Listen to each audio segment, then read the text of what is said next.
Hi, I'm Kelly Stark of Stark Art Designs. I have a line of hand-painted needlepoint canvases available through CBK Needlepoint Collections. But what you might not know about me is that for 13 years I've also been a finisher. And recently, Joyce Gresh of Osterville Needlepoint Shop started a line, or has exclusives for her shop that's a holiday ornament club, and she asked me if I would be interested in finishing the models for her club, and I of course said sure. And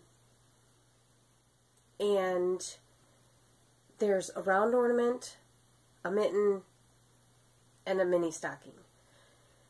And as a finisher over the past 13 years, some of my least favorite things to do, it's not because they're difficult, it's because I didn't always like the way that they looked in the end, were open-topped ornaments. Something that was lined, of a shape, something of that nature, like a mini stocking or a mitten. And the reason I didn't like it is because, you know, sometimes I'm sure you've gotten yours back and they are just kind of flat and they don't really hold their shape all that as beautifully as you'd like them to.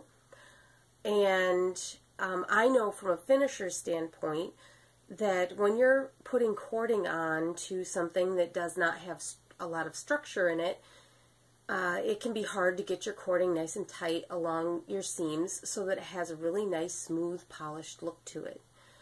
And so, as I asked Joyce how she would like her pieces finished, her models, she expressed that she wanted them open. And I thought about it. You know, of course I told her okay. But I started thinking about it more, and I don't remember exactly when, but it kind of dawned on me, why not put something in it that's going to give it the body that I want so that it holds its shape.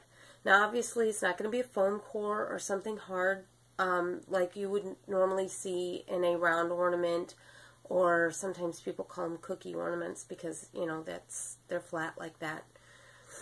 And that wasn't going to work because she wanted to be able to have people fill it if they would like to fill it. And I think I was actually cleaning out my workstation, and I thought about some heavy-duty fusible interfacing that I had. And I took a piece in and asked Joyce what she thought about it, and she really loved the idea. I hadn't put the cording on it or anything because I didn't want to have to redo it if she didn't care for it. And so what this does is this is a mitten ornament, and see how nicely it is holding its shape. It doesn't bend unless you really, see, it's pliable. You can bend it if you want. You can put things into it. It's completely lined. But it just gives the nicest, most polished look that I have ever been able to get on an open-topped item that's lined. The mini stockings are the same way. You can see it's got a little bit of shape to it, holds its shape. It's fully lined. You can put as much in as you'd like, and it really doesn't diminish the amount of things that you can put inside of it by having this very heavy-duty interfacing in it. And I'm so in love with it that I had to share it with you guys. I really think that you will love the extremely polished look that you can achieve with finishing something this way. I mean, how often do we have a moment where something as simple as a mini stocking is now available in another format that You know, I've seen people, they'll stuff the tip of it, of a mini stocking, because it'll maybe curl under a little bit. It just gives it such a lovely weight to it. Now, there's another thing that I want you to think about with this.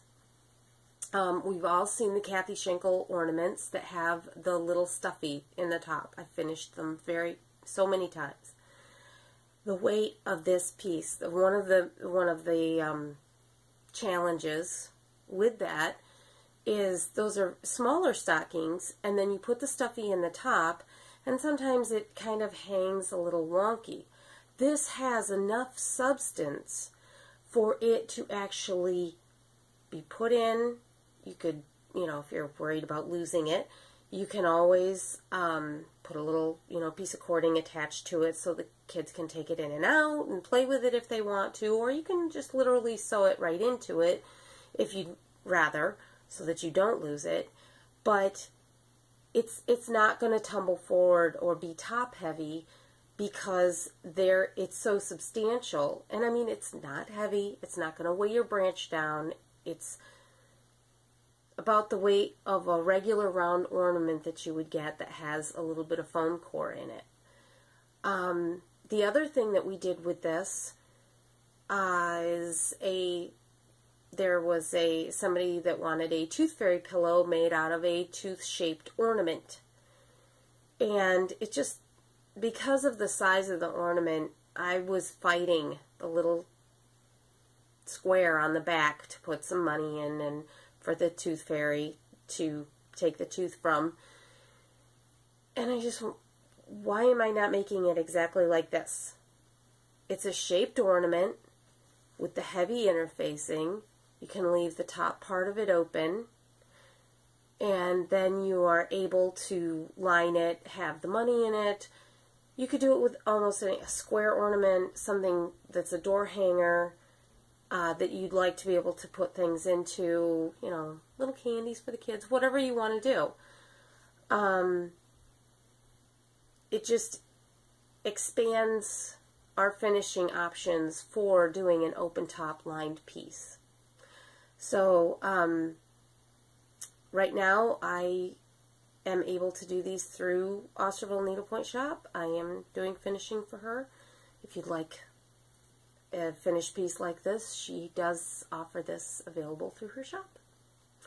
So I hope you really love this as much as I love this, because I mean, I just can't say enough about it. I was so excited. This is also the way I do my eyeglass cases. And that was kind of the link for me as well, for, you know, the inspiration for it. So, happy stitching, and look for my new designs this fall. Thank you so much.